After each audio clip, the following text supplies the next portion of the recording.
And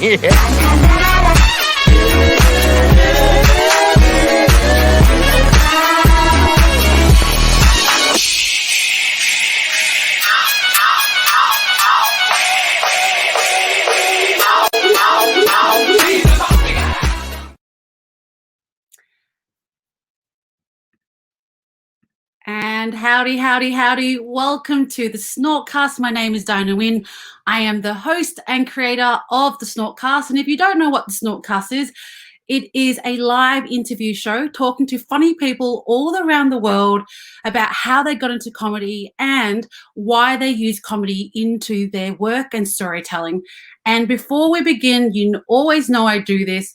Please tell us where you are watching from. We are live on LinkedIn and on Facebook. And if you are a live snorter, please put the hashtag live or hashtag replay and tell us which city you're watching this show from. And the reason why it's so important for me to know where the show is going to is that, is this show still relevant to you? And I've been so lucky to have an awesome community watching this show from afar. So please tell me if you're watching this live or on replay, and keep snorting. Thank you so much. I also would like to acknowledge on the land that I sit on, the Wurundjeri people of the Kulin Nations, and pay my respects to the elders past and present. Sovereignty has never been ceded. It always was and always will be Aboriginal land. Now, this month I am supporting a charity. It's something I do every single month. It's something my mother taught me about paying it forward. This month I'm supporting Climate for Change. I'm personally trying to raise $1,000 to give more awareness and to inform people what Climate for Change is all about. So if you would like to donate, please donate on the link. We've already raised over $95,000 in the last 5 days, which is brilliant and amazing. So if you would like to support, click on that link. Also, you can also support my Patreon. I have these amazing, joyful snorters who support this program every single week, who motivate me to do this show. So thank you so much for being part of this journey with me. If you'd like to be a Patreon community, click on that link too. And you can find us on YouTube, Instagram, and Facebook. We're live on LinkedIn and Facebook, but we are on YouTube and Instagram. All you have to do is type in the word the SnortCast or hashtag the SnortCast, and we go live on all those platforms. So join us on those communities. And just a reminder, tell us where you are watching this show from. Hashtag replay, hashtag live. We are live on Facebook and LinkedIn, and we've got people turning up already. So thank you so much for supporting this show.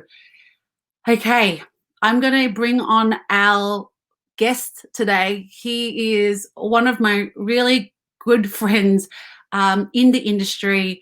I did push him into doing an hour show last year. He trusted me and he kicked ass, and he did it because we need more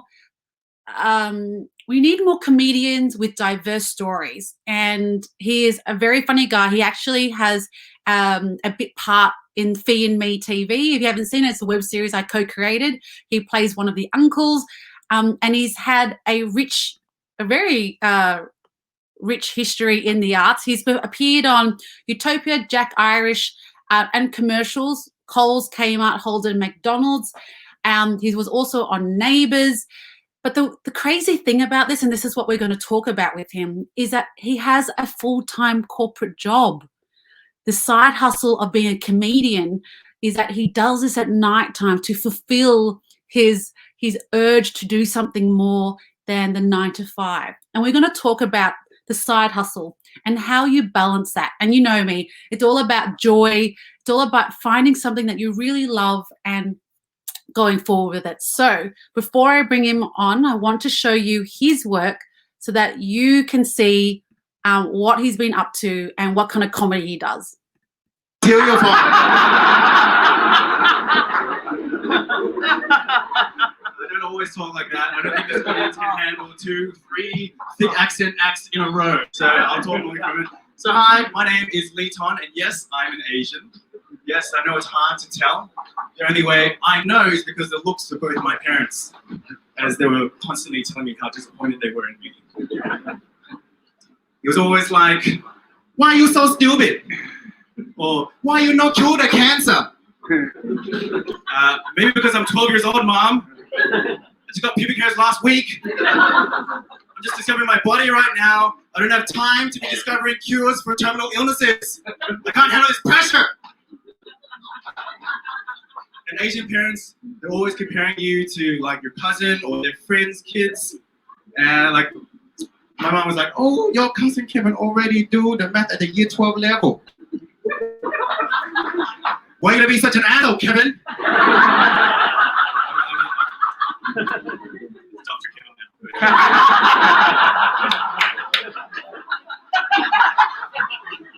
Yeah, primary school wasn't that great for me. And then there was high school. You look like you went to high school.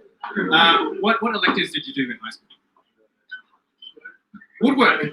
I don't even know what woodwork was. Do you know what electives my parents allowed me to do in high school? Chemistry, physics, IT, and motherfucking textiles. My textiles. And we welcome Lee to the medicine. show.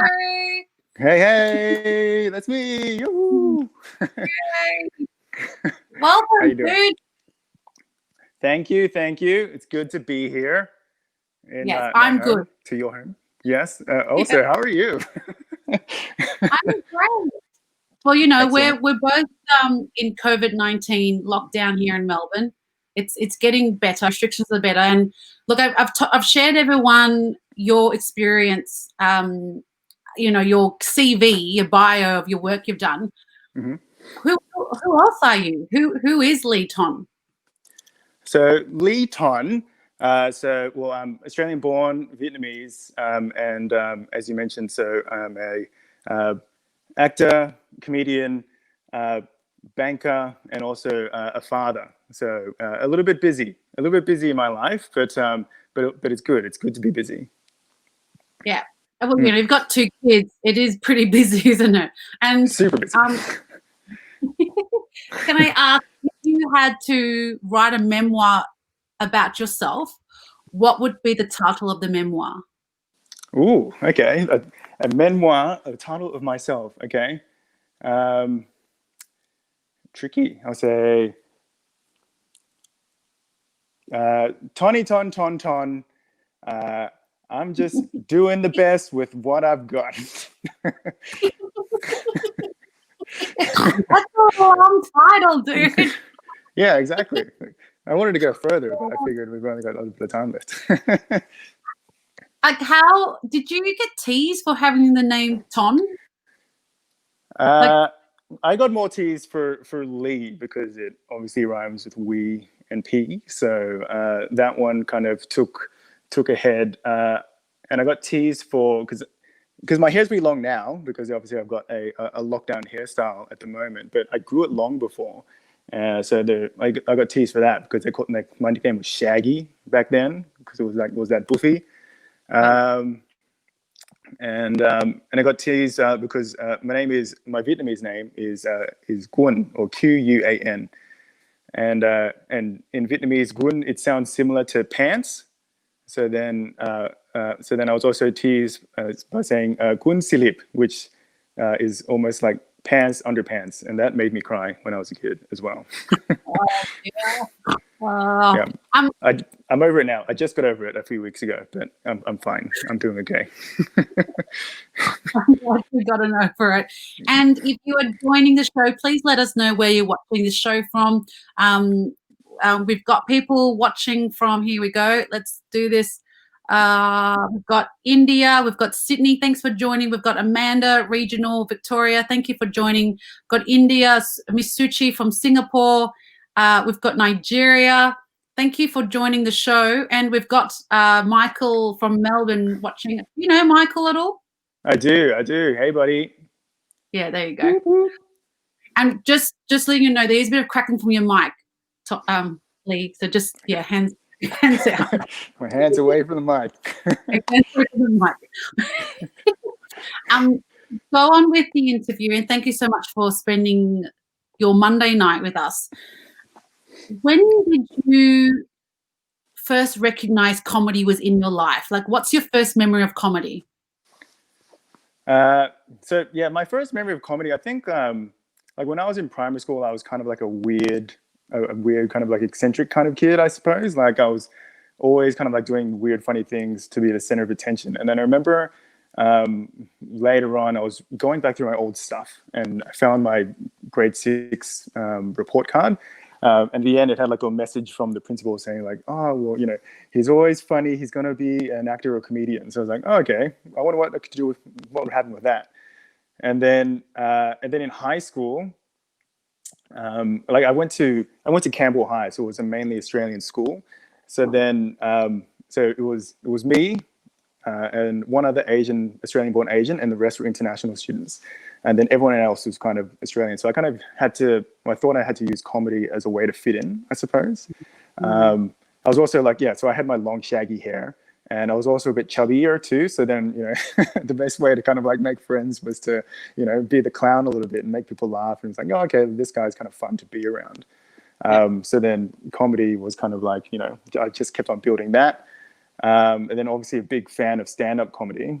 And then, wanted to take that forward, I suppose.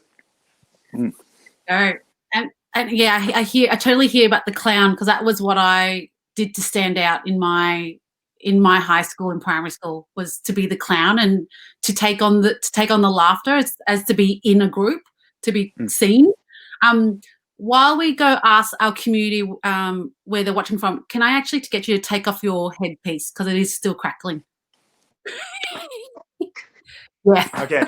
How's the crackle now? Less crackle? It's better. Okay, good. Better. Right. So while we're trying to figure out the sound, we've got Brian from Cincinnati. He's from Ohio, I think. Thank you so much for joining, Brian.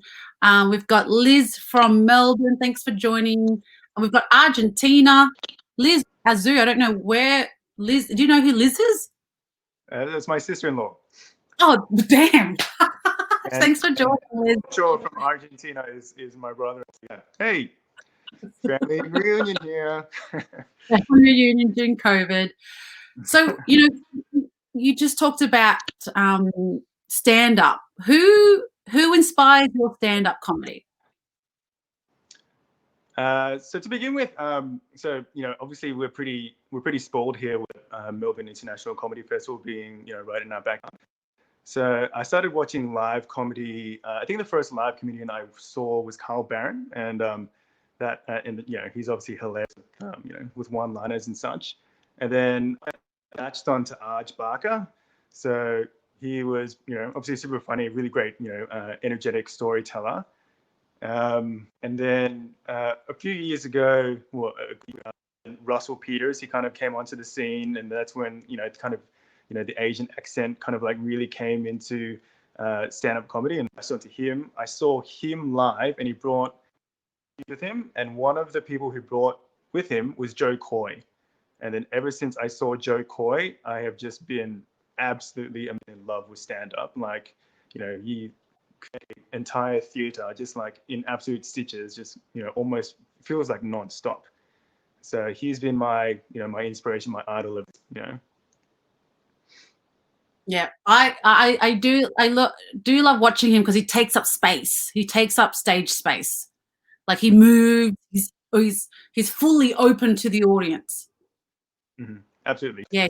He's using the whole space, just walking up and down, and very interactive. And I did get to see him most recently when he was here, and 3 hours. Like it was just fantastic. Yeah.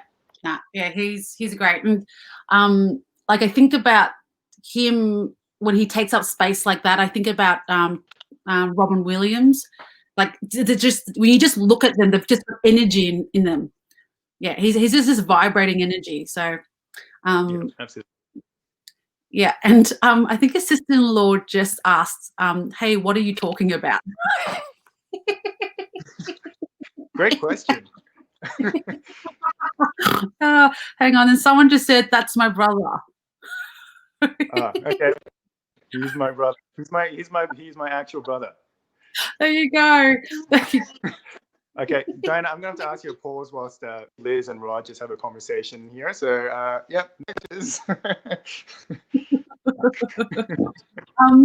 But one of the reasons why I'm really curious to have you on, as you know, this interview is on LinkedIn. It is a room full of professionals who are interested in comedy. That's why I've been able to market the show really well as a SnortCast on LinkedIn, is because people are curious about comedy and how to apply comedy. And the thing about you is that you do have a full-time job. You are in corporate. You're a banker. I want to know, how have you balanced the side hustle from corporate to comedy? Like, how do you do it? I get asked this a lot, actually. So, because we're meeting new people at the bank, so and then you often do like icebreakers, and then you kind of, oh, so what's something that people might not know about you? And say, oh, well, I also am a step-in. Oh, how do you do that when you're working and you've got kids and stuff? And it's kind of like, it's easy but hard to explain. I think the thing that holds people back the most is obviously themselves. So we give ourselves excuses not to do things. But then what you should be doing is really flipping it on its head and just kind of giving yourself only the one reason you need to have to do things, So the thing that holds us back the most, we tell ourselves that we don't have enough time, we're so time poor and all of that. But we're not really. Like, we say we're time poor, but we've also watched 10 seasons of Friends, and often just sitting on the couch and watching Netflix on the time, which is good. It's always great to unwind, utilize that 1 hour on the couch onto something that you're really passionate about doing, or something that you're interested in. And it's the same thing. People say they don't have time to exercise, but you can wake up earlier and just prioritize the things that you want to do. So that's kind of how I approached it. Instead of watching TV, or sit down and write, and that's what I really liked about stand-up as well, is because I could do the 9 to 5 full-time work, but then I could go out and perform. So it was really convenient in that manner. And I also am pretty fortunate with work because they're quite flexible. So then if I do need to take time off to, say, do a Fringe Festival show, then I can do that as well. And I saw your show last year, Where Are You From? Is that right? That's the title of it, yeah. That's right. I remember. Where are you from? Yeah, Where Are You From? And, in your audience was your corporate friends who were seeing you Yes. for the first time. How was it to have, two worlds come into one place? It's very nerve-wracking because, these are the people that you see every day. And, it's kind of different because, you can tell people that you do stand-up comedy. It's like, oh, but then if you tell them to come over to a show and you suck, then you've still got to go to work the next day and go, oh, so what do you think of the show? And then we're like, yeah, but you're great at doing spreadsheets, stuff like that. But fortunately, the show was good and they enjoyed it. So they'll come to future shows whenever that may be. Yeah, no, I really enjoyed the show. I remember years ago you were like, I'm thinking about it. I'm so glad you took the leap into the deep end, because that's the most scariest thing, isn't it? To instead of just doing 10-minute sets, which is what comedians do when they do lineups, when you have to stand up and talk for 50 minutes. How was that for you? Yeah, so it's really fortunate that you and I are good friends, because I was able to your motivation, your inspiration to kind of really just take that plunge. Because I remember when the registrations were open for Fringe Festival, the first thing you did was tag me in the Facebook, and then I think like that kind of like a ton of people, like, oh my god, I really have to do this now? Or should I do it? Should I not go for this? And then and then watching your show at the comedy festival as well. Just like, you know what, I'm just gonna take, take into your footsteps and just jump. And then I did it, and it was probably you were right, like the best thing that I ever did, because once you kind of set yourself that goal, then you just work towards it until you're completely panicking all the way up until day one of showtime, and then you're there, and then it all kind of came to the end. Like just before the show, like I was scrambling with like the screen and all of that. So for context, everyone who's watching, some show also incorporates a projector with and I ordered this projector screen on eBay, and I also have no concept of sizes. So I bought a 100-inch projector screen. Like 100 inches, yeah, that sounds like it'll be a good enough size. And I now realize that 100 inches is humongous. I lugged it into your place and through any doorways into the room itself, and then you just looked at it, just sort of going, you can't use this. But yes, I got one for a show time, which was good. But yeah, so obviously with your help along the way, I was able to produce a show that I'm really, really proud of, and I'm really keen to have it at the comedy festival this year too. Yes. And Lee, it's going to be so annoying. Can you pop your headphones back on?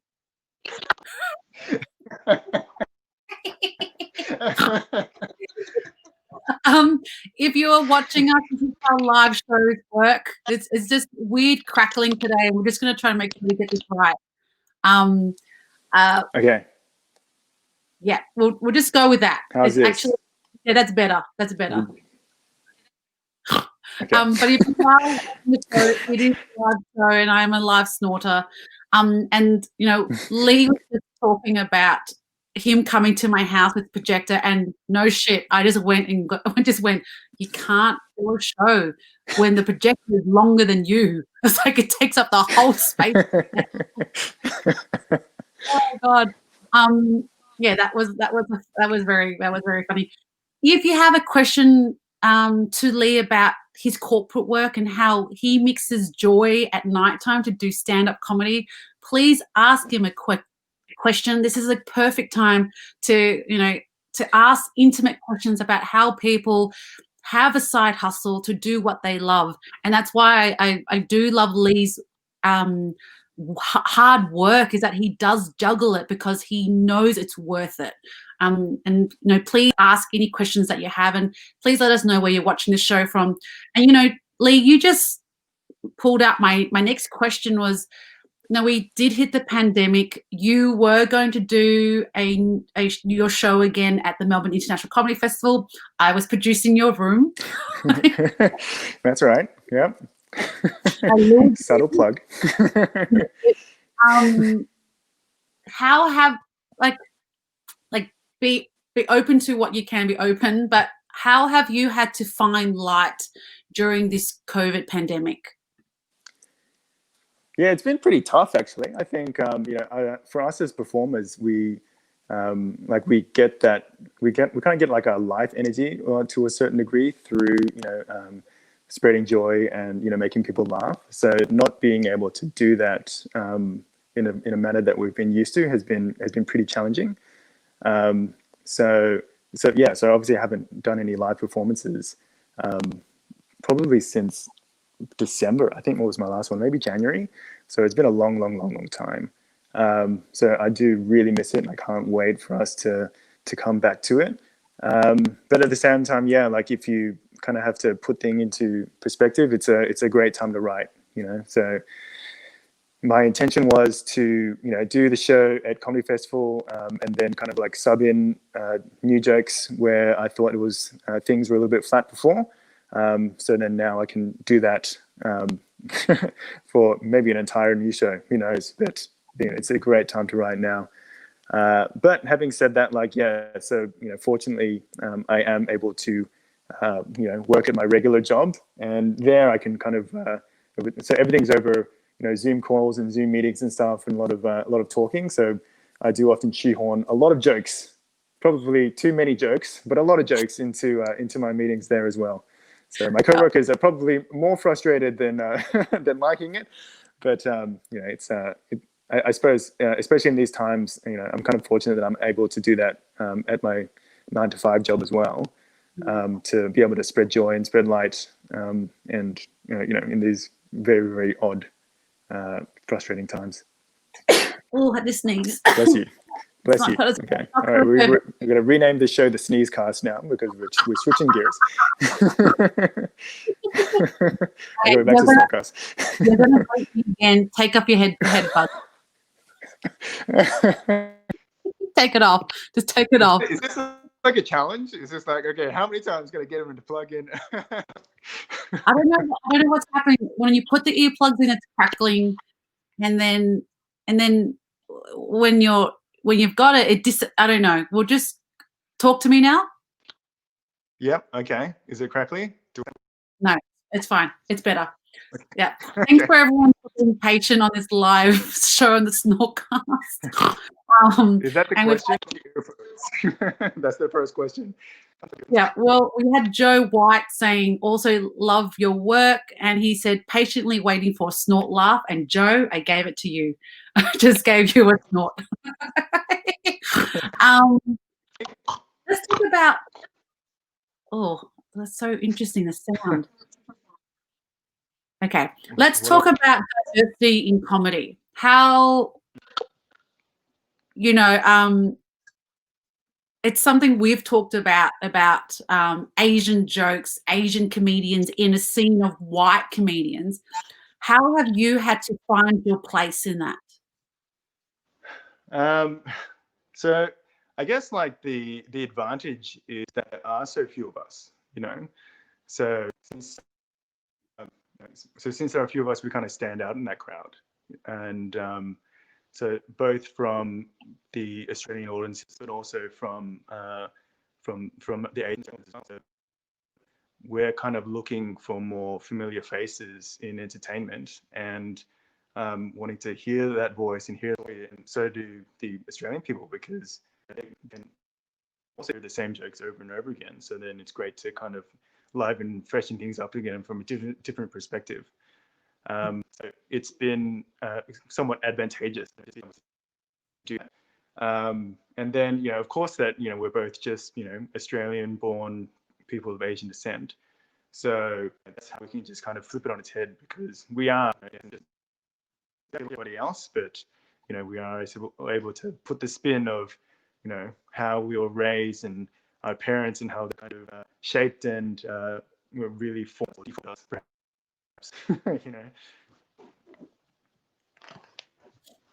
Yeah,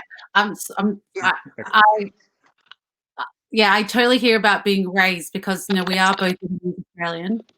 And you're gonna hate me again. Can you put back your headphones again? If you are watching this on Facebook, we've got like 10 people, 11. We've got a big turnout on Facebook today. So if you're watching on Facebook and can you hear a cackle, let me know. Because without his headset, his voice fades away. We lose the last word of his sentence. And when he has his headset on, we hear cackle. So I don't know what's important right now. Okay, so the headset is in. Is the cackle bad? The cackle the cackle is better, worse? The cackle is there. Yeah, take it off. Take it off. I just love live. This is so good. This is so live right now. Okay, I'm going to put my face super close, and then hopefully my voice will stay around here. Does this help? I reckon pull back, because I reckon that might be interfering the mic. So pull back. So talk to me. I'm back. Pull back. It's so weird. It's so weird. What? Is it better now? Yeah. Oh, okay. We'll see. Look, you're being flexible with me right now, so we'll see. If you have a question for Lee, this is live TV. This is my dream job of doing live stuff. So if anyone's hiring someone to do live, we're showing you what live looks like right now when you do it all by yourself. Thanks to our LinkedIn community for watching and Facebook community. Now this is where the show started on LinkedIn. Like Lee, a lot of people here want to learn about how to apply comedy to their presentation. Like people want to be funny. That's a superpower that we have. What would be your tip for someone who wants to apply comedy to their work, presentation, storytelling? One thing that kind of applies to both is authenticity. Like about performing live, there's a massive that has just been kind of over rehearsed and kind of overacted in a sense. So then once you kind of come down a little bit and you can kind of show the real you and then that shines through in your performance. And that holds true in meetings that I've run as well. So when I put a joke into a presentation, even if it's bad, even if it's a joke that's not very good, it's still something that is kind of it eats attention, and then you can then be authentic within that session, because everybody is in a meeting. Once you can relax, then you can kind of engage more, and it's just a better environment. So I think like the best to do is just kind of like take the pressure off yourself, because everybody session has been in your shoes as well. So as long as you can relax, then they can relax, and then the remainder of that meeting or that presentation that you're doing will be much more productive, I found. Right. So you're saying relax and enjoy being yourself, really. Yeah, absolutely. Be confident that like you are the expert of what you're presenting, and then again, if that confidence shines through, then it really. Yeah. If you have a question for Lee, we're going to questions now, and we're just going to go through from our audience. We've got Keith watching from Kmart in USA. Thank you for joining. Brian said, "Give ourselves the one reason." Brilliant. He loved the from. We've got Jenna saying, "Love you, bro. Keep it up." We've got Joseph in the room from Singapore. Thanks for joining, Joseph. Michael Husky in the Winds asked a question. Being a Vietnamese professional, how did his parents feel about his work in comedy? I think they're okay, which is kind of surprising, I guess. But mind you, my parents have still never seen me live. They've never come to one of my shows, and that's okay. So, but my mom videos and my dad watches the videos when they're posted online and stuff like that. And my mom gives me, she does give me criticism, though. Of course, being a typical Vietnamese parent, you just give that little thing. So one thing what my mom told me was to stop walking around too much. So she's saying, "Yep, okay, do this and slow all the time." So you're talking too fast, or the same thing with acting. Like whenever she sees me on Neighbours, she's like, "Why are you being so serious?" And she puts that spin on everything. But it's I guess at the same time. Since I do also have a 9-to-5, I kind of earn the right to be able to do a side hustle. If I was completely, if I was an absolute struggling artist, then maybe they would have a bit more to say. But yeah, I think overall there's yes. So I don't know. My parents would also be okay. You're doing great as well. So. Yeah, like if you became me, they would have problems, like my mother did. Yeah. I don't know. We can do we can try a Freaky Friday situation and see how that goes. Good. I would love to change sexes. That would be great. That would be great. We've got Italy watching. We've got Kim from Adelaide watching in. Brian from Cincinnati, the USA, has asked, do you aspire to make side hustle full-time? Absolutely. I think the reason why put it as a side hustle is just it's something that that I'm passionate about, that I just can't really let go of. It's been so easy to just kind of let go, and then just kind of focus on my regular work and and parenthood and all of that. But every time that notion kind of crosses my mind, then it's just something that I can't really let go of yet, because there's just so much more I want to so much more I want to do with it, and where I want to take it. There's another thing about obviously the whole representation matters kind of thing. So the more faces and the more voice we have out there, then the better we are as a community too. So I would love to be able to do this full time, and just really spreading the joy, and then also bring it to myself by entertaining and making people. And Joseph just wrote, that's hilarious, mate. Keep spreading joy and light. So, and he also called it the Cackle Cast today.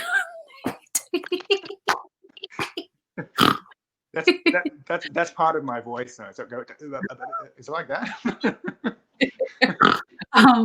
And thank you to Curry Run from Malaysia, and we've got Kiki from Melbourne watching.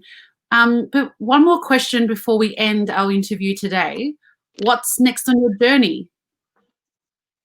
So the next on my journey is, constantly writing. So writing and performing. So, I still can't wait to, to start performing again, and fingers crossed all opens again next March, April, and perform my show there. And then, I just want to be forever, really. It's just, that feeling of making people laugh and just kind of like, just spreading that joy is just, it's incomparable, Yeah, no, I love it. And I can't wait for Feed Me season 2 as well. So then, Uncle number 3 can come out a little bit more, and then also do some silly things too. Yeah, we'll see about that. That's not happening any soon. Just letting you know that. Lee, thank you so much for coming on and sharing about your work, and about balancing, and really following your call, but also balancing being a full-time dad, a full-time corporate working hustle guy, but always being true to yourself, which is following what your calling is, which is comedy. So thanks for joining the Snort Cast. Thank you. Good to be here. Yeah, and if you are following us, follow us on our Instagram and Facebook at the SnortCast, or on our YouTube as well. Just hashtag the SnortCast. You'll find it all there. And if you would like to support my Patreon, these are my amazing supportive Patreon community that support me every month to do this wild thing, which is to interview comedians all around the world. Thanks for joining us. And this Thursday, we are talking to Luke McGregor. He is Celia Piccola's best friend. They've got a rivalry, because Celia was really happy that she came first. But Lee, thank you so much. And we'll see you on the comedy scene soon. Yes. All right. See you, everyone. And we'll see you on Thursday. Bye.